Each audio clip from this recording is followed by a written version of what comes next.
함께 우리 정통한 교회들이 이 시대에 빛과 소금의 역할을 감당하지 못할 때 더 이단들이 독시한다고 하는 것을 기억해 본다면 이단들은요 청년 자립에 대하여 굉장한 노력을 합니다.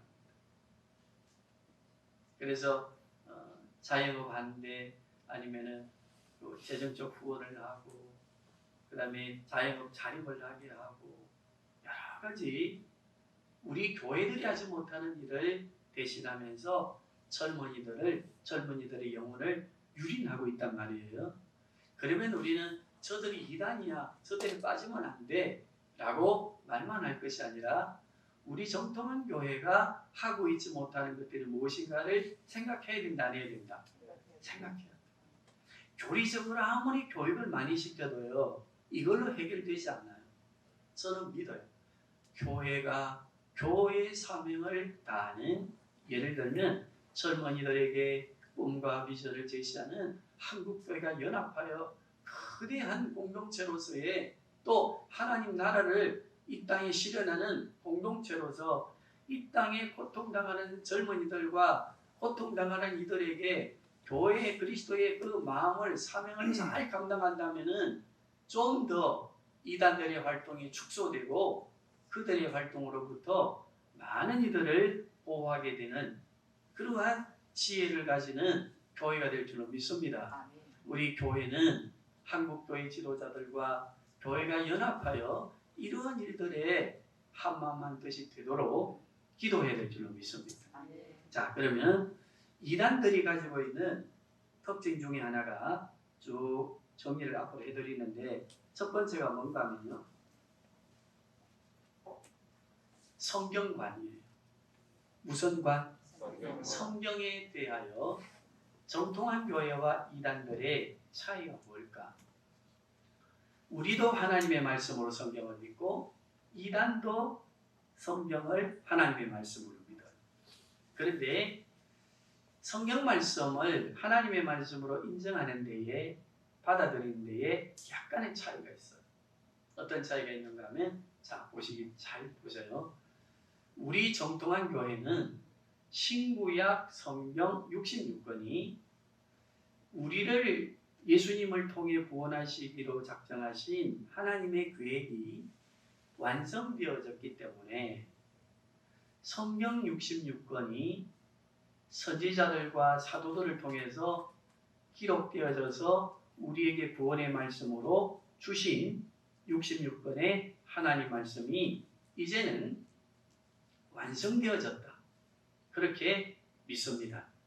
그러므로 이제 67권, 68권이 필요하다, 필요하지 않다? 필요하지 않습니다. 하나님의 아들 예수 그리스도를 통해서 우리를 구원하시려고 하는 구원의 모든 계획이 성경 66권, 신약의 마지막 요한계시록을 통해서 완성되어졌습니다.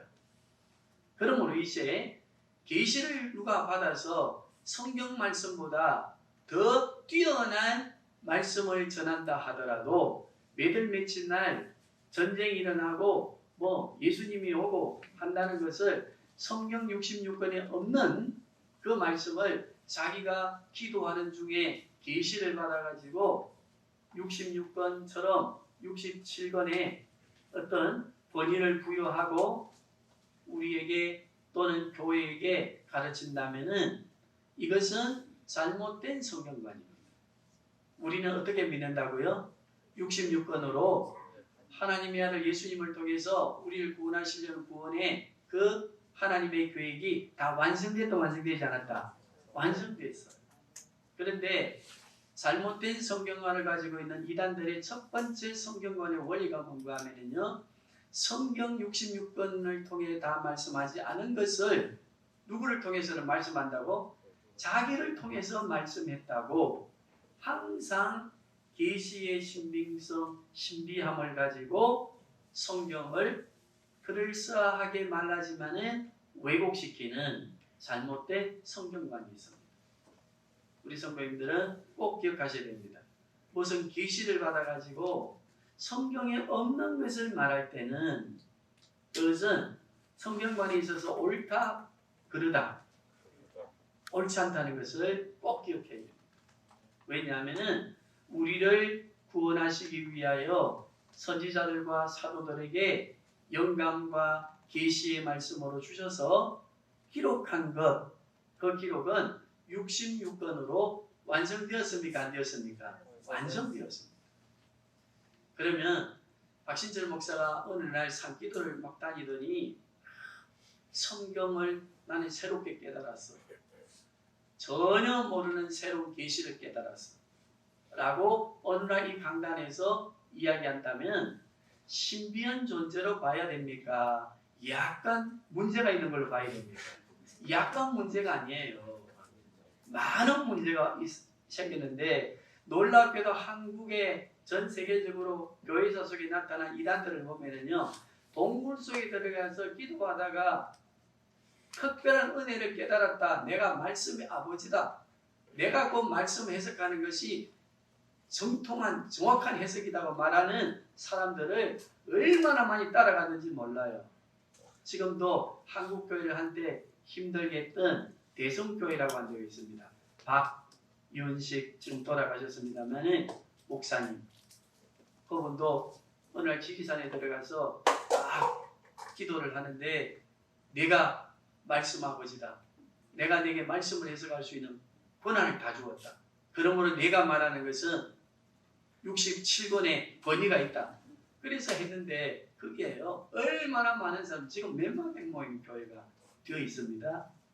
성경관이 바르게 이해되어야 되는데 성경관에 대하여 이러한 신비로움을, 계시의 신비로움을 성경관에 개입시켜서 말하게 되어지면 놀랍게도 많은 사람들은 신비함을 추구하기 때문에 그 성경을 가르치는, 그렇게 성경을 해석하려고 하는 이단들의 속임수에 빠질 수 있음을 우리는 기억하고, 자, 우리 다시 한번 성경관에 대해서 정리합시다. 하나님의 아들 예수 그리스도를 통해서 우리를 구원하시려고 하신 구원의 계획, 성부, 성자, 성령 하나님 구원의 계획이 성경 66권으로 완성됐다, 완성되지 않았다? 그러면 우리가 이 땅을 살아가는 데에, 광야 인생을 여정 살아가는 데에 지혜가 필요합니까? 안 합니까? 관계에 있어서 지혜 필요합니까? 안 합니까? 내가 스트레스를 받고 힘들어할 때 해결할 수 있는 거 필요합니까? 안 필요합니까? 다 필요한 모든 것들이 성경 66권 안에 다 우리에게 주어져 있습니다. 다른 특별한 계시받은 누구를 통해 하지 않아도 누가 역사해 주시기 위해서, 가르쳐 주시기 위해서 이 땅에 오셨어요? 성령 하나님 이 땅에 오셔서 우리 마음 안에 내주하고 계시면서 우리가 성경을 읽을 때에 성경을 바르게 해석해 주시는 교사로 계시면서 우리를 도와주시거든요. 그러므로 우리는 이제 계시받은 사람을 따라갈 것이 아니라 우리는 성경의 말씀을 읽으면서 누구의 도움을 받아야 된다? 성령 하나님, 교사가 되시고 변호사가 되시고 우리를 위로자가 되시고 인도자가 되시는 성령 하나님의 인도함을, 교사로서의 가르침을 받는 지혜자가 되어야 될 줄로 압니다. 자, 그러면 오늘은 세 가지 삼위일체론과 관계되어진 이단에 대한 것만 말씀드리고 마치겠습니다. 첫째, 이단들. 두 번째는 무엇을 이야기하는가 하면 성부 하나님, 성자 하나님, 성령 하나님, 삼위일체론에 있어서 이단들 중에는요, 내가 성부 하나님이다라고 말하는 사람들이 있었어요. 그 사람이 바로 안상호 정인입니다. 안상호가 누구입니까? 내가 이 우주 만물을 창조한 하나님입니다. 내가 사람의 몸을 입고 이 땅에 온 하나님입니다. 자기가 성부 하나님도 되고 자기가 성자 하나님이라고 하는데도 불구하고 지금 얼마나 많은 젊은이들이 따라가고 있습니까? 그리고 안상홍 정인회가 사회에 공헌하는 것들이 너무 커서 상도 받고 기업의 어떤 그것도 인정받아가지고 지원금도 많이 받고 하는 일을 하고 있으니까 안상홍이가 하나님이고 하나님인 안상홍이가 사람의 몸을 입고 이 땅에 왔다고 말하여도 안상홍이를 하나님으로 믿는 거예요. 그러면서 그 길을 추종하고 따라가는 사람들이 많습니다. 자, 우리가 믿는 하나님은 어떤 하나님이십니까? 성부 하나님은 이 우주 만물을 창조하시고 우리를 창조하실 때에 성부 하나님이 사람의 몸을 입고 직접 오시는 것이 아니라 하나님이신데 사람의 몸을 입고 이 땅에 오신 분은 누구이십니까? 성자 하나님이신 예수 그리스도이십니다. 그죠? 자, 그러면 우리 기억해야 됩니다. 성부 하나님이 내가 성부 하나님이다 라고 할 때에 많은 사람들이 따라가니까 우리들은 이렇게 생각할 수 있어요. 아이고, 저 사람들은 성경을 제대로 모르고 바보네, 바보. 어찌 안상홍이를 하나님으로 믿을 수 있는가? 말할 수 있지만은요, 우리에게도 이단은 아니지만 우리의 생각 안에 성부 하나님이 곧 나다고 하는 생각을 가지고 있을 때가 너무나 많아요. 그래서 우리는 이 이단에 대한 것을 공부하시면서 내 안에도 이단적인 요소가, 죄악된 요소가 무엇이 있는가를 같이 볼 수 있기를 바라요. 내가 하나님이 우주 만물을 만드신 성부 하나님에 관하여 이 우주 만물을 창조하신 창조주라고 믿으면서 나도 또 이단적인 요소가 안상홍 정인이 주장하는 것처럼 있을 수 있어요. 그게 뭔가 하면요, 따라합시다. 내 인생의 주인이 나다. 그건요, 안상홍 이단 교주가 내가 하나님이라고 하는 사상과 그것이 잘못됐다고 믿는 우리에게도 어떻게 있는가 하면 내 인생의 주인은 누구다? 나다고 하는 사상이 주어질 때 이것이 바로 죄악입니다. 우리가 이것을 조심하고 회개해야 됩니다. 우리 성도님들, 우리 인생 우리 주인입니까? 사람이 그 길을 피해갈지라도 그 걸음을 인도하시는 이는 누구이십니까? 하나님이십니다. 우리는 우리 인생의 주인 될 수 없습니다. 그런데 얼마나 우리가 여기에 시행착오하는지 모릅니다. 내가 내 인생의 설계자는 될 수 있어도 그러나 그 설계대로 진행하고 이루어주시는 이는 하나님이시지 내가 될 수 없음에도 불구하고 내가 내 인생을 설계합니다. 계획합니다. 그리고 내가 내 인생을 만들어가고 내가 내 인생의 주인이 되려고 하는 그 모든 신앙적 사고는 우리 안에 있는 또 하나의 정통한 그리스도인에게 주어져 있는 이단적 생각이 될 수 있습니다.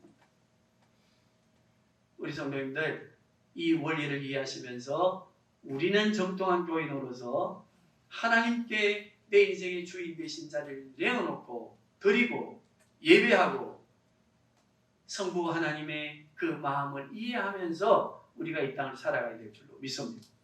아멘. 네.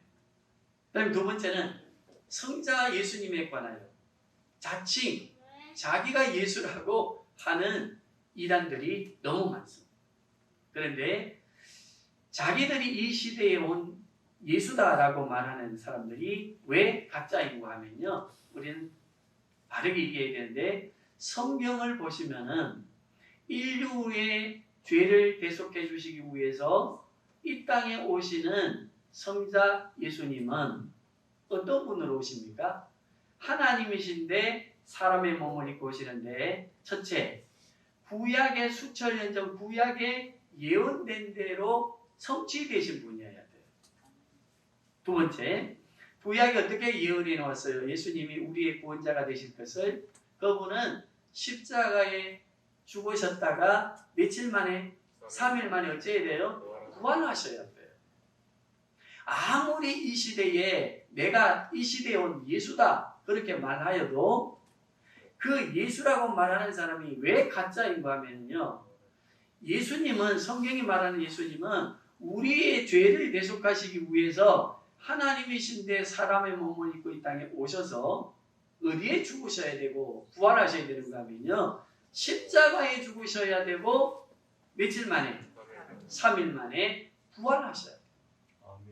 그런데 이 땅에 지금 대한민국에 한 28명의 자칭 예수가 있는데 그래도 그 사람들을 따라가는 성경을 들고 따라가는 사람들의 미혹됨이 무엇일까? 이 논리를 이 교리에 대하여 신앙에 대해서 잘 몰라서 그래요.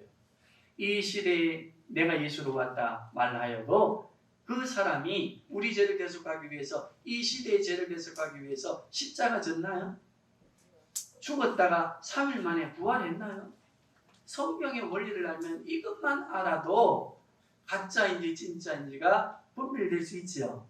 우리 성도님들 여기에 대하여 꼭 바르게 이해하시고 이 시대에 자칭 예수가 와서 하나님 말씀 계시록을 보면요 어떤 능력을 가지는가 하면 죽었던 사람을 어찌해요?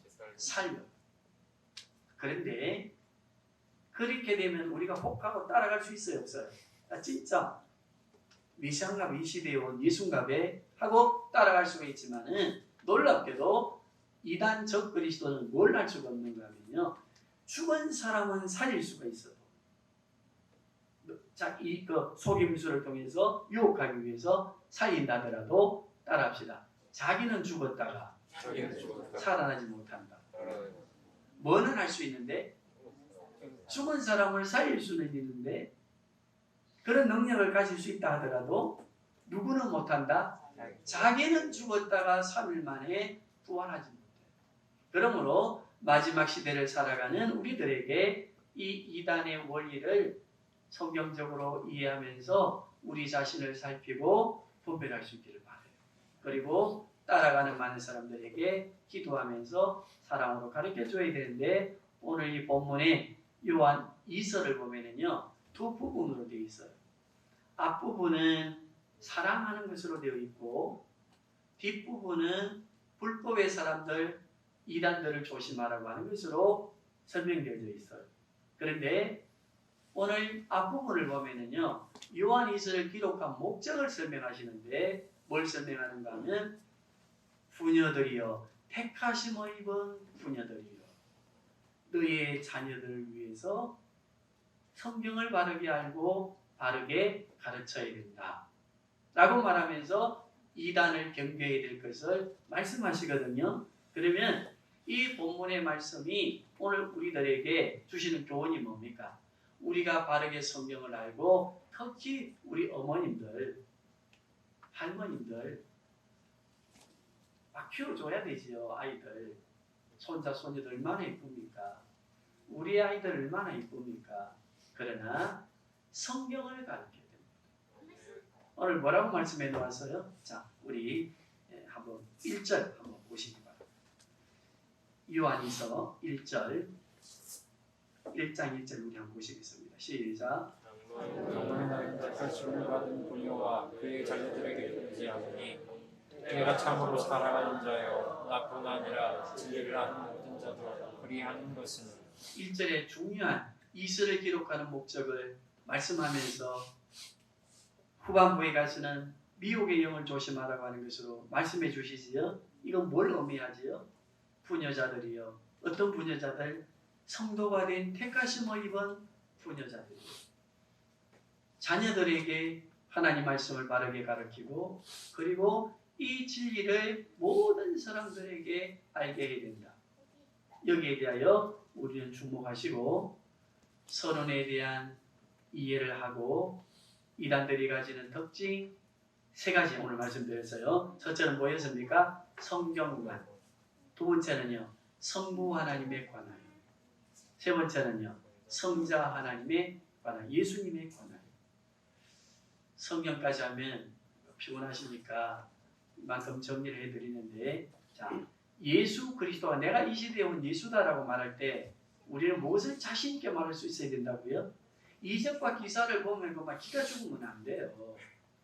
아주 이야기하니까 예수라는 사람이 안전뱅이도 일어나고 죽었던 사람도 살아나던데 거기에 주눅이 들면 안 돼요. 예수는 어떤 분이에요? 우리의 구원하신 우리 정통한 교회가 믿는 예수님은 우리 죄를 대속하기 위하여 십자가에 죽으셨다가 며칠 만에 부활하십니까? 3일 만에 부활하시고 40일 땅에 계시다가 성천에 가셔서 지금 보좌 우편에서 우리를 위해 마구 계시지요? 중보 일하고 계시고 보혜사 성령 하나님을 보내주셔서 그 성령 하나님과 함께 우리를 도우고 계신단 말이에요. 어떻게 도우십니까? 성경을 읽을 때 성경을 알도록 가르쳐 주시는 가장 큰 도우심을 우리에게 주신단 말이에요. 이 예수님에 관하여 우리가 바르게 이해하고 이것을 우리가 누구에게 가르쳐야 된다? 우리 자신과 우리의 자녀들에게 바르게 가르쳐서 우리 자녀들의 믿음으로 강건하게 바르게 크가도록 도와야 됩니다. 왜냐하면 앞으로 우리 시대에는 4차 문명 전환 시대가 열리고 지금 우리 삶으로 지금 누리고 있지 않습니까? 여기에는요, 이 4차 문명이라고 하는 게 무슨 문명이냐면 좀 어렵겠지만 꼭 기억하셔야 돼요. 우리가 1차, 2차, 3차 문명을 경험할 때 소위 말하는 가상세계, 있을 수 없는 상상의 세계가 지금 우리 삶의 4차 문명은 실제로 누리는 문명의 세계가 또 세대가 되었습니다. 우리 인간으로 표현하면요, 우리 인간은 세 가지 인격적 구성을 갖는데 하나는 뭔가 하면 몸입니다. 몸. 두 번째는 뭡니까? 정신입니다. 정신. 그 다음에요, 세 번째는 영인데 심리학자들은 정신의 세계를 어떻게 두었는가 하면 크게 두 가지로 나눠놨어요. 하나는 몸, 육체라고 하는 것과 두 번째는 초자아라고 하는 이상세계를 딱 만들어 놓았어요. 그런데 지금 어떤 시대인가 하면 몸이 이상세계를 지배하는 것이 아니라 가상세계에 우리가 지배당하는 것이 아니라 가상세계가 그리고 초자아라고 하는 정신세계에 그 우리가 정말로 접근할 수 없고 설명할 수도 없다고 했던 그 세계가 현실적으로 우리는 누리고 살면서 우리의 몸을 지배하는 시대예요. 자, 보세요. 1차, 2차, 3차 문명의 시대에는 초자아의 세계라고 하는 것을 두고 하나님의 세계도 인정했어요. 형이상학이라고 하는 존재의 세계를 두고 신적 세계가 있을 것이라고 철학에서도 이야기하고 종교에서도 이야기했어요. 우리는 하나님의 세계가 있음을 설명하고 있어요. 그런데 지금은 어떤 세계인가? 왜 우리가 자녀들에게 2000년 전에 기록할 때 주님이 오시는 그날까지 바라본 사도들이 왜 이 말씀을 기록했는가 하면요, 지금은요 가상세계가 현실이라고 하는 우리 세계를 육체의 모든 생각, 살아가는 삶의 구조를 다 지배하는 세상, 우리의 정신세계적인 이데아적 요소들이 우리가 전에는 도저히 접근할 수 없었던 신의 영역으로 두었던 그 세계가 지금은 완성되어 이루어져서 우리가 누리고 살도록 하고 있으니까 하나님 필요해요, 안 필요해요? 이게 가장 마지막적인 사단의 계략입니다. 여기에 우리 자녀들은 지금 홍수에 떠내려가듯 밀려 떠내려가고 있습니다. 이게 우리가 무엇을 위해서 기도해야 되겠습니까? 우리의 자녀들을 위해서 기도해야 되지 않겠습니까? 우리는 버텨요. 왜 버팁니까? 저는요, 성장한 과정이 농경사회, 산업사회, 정보사회를 경험하고 4차 문명의 입문을 누리고 있는 사람이기 때문에 4차 문명이 어느 정도 크게 와도 1차, 2차, 3차의 그 문명적인 요소가 나를 딱 견고하게 붙들고 있기 때문에 쉽사리 신앙의 구조에도 넘어가지 않아요. 그런데 우리 자녀들은요, 농경사회가 뭔지, 산업사회가 뭔지, 저 자유수출의 인산인해를 이루었던 우리의 어머니, 할머니, 할아버지들의 이야기를 하면요, 도저히 그 자리를 가보고는 이해가 안 돼요. 지금은 아무것도 없는 거기에 그때의 그 시절의 이야기를 하면 이해가 되겠습니까? 정보사회를 경험한 우리 자녀들, 그리고 4차 인공 문명을 경험하고 있는 우리 자녀들은 너무너무 쉽게 넘어갈 수 있어요. 이렇게 좋은데 지금 우주여행을 하고 우리가 가상의 세계라고 하는 그것이 현재로 누려지는 그런 문명사회를 사는데 하나님이 어디 있단 말입니까? 천국 갈 이유가 뭐 있습니까? 라고 말할 수 있는 죄악된 문명이 유혹의 문화를 가지고 우리 자녀들을 휩쓸어가고 있습니다. 여기에 우리가 무엇으로 무장할 것인가? 하나님 말씀입니다.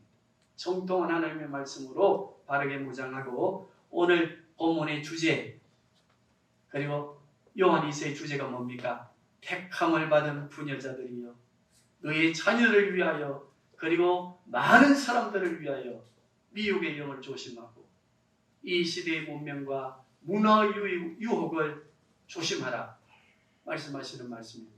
이 말씀 다 기억하시고 우리를 지켜가고 우리 자녀를 지켜가고 우리 민족과 우리 대한민국의 사회를 지켜가는 우리 창우생님의 교회가 되시기를 주님의 이름으로 부탁합니다.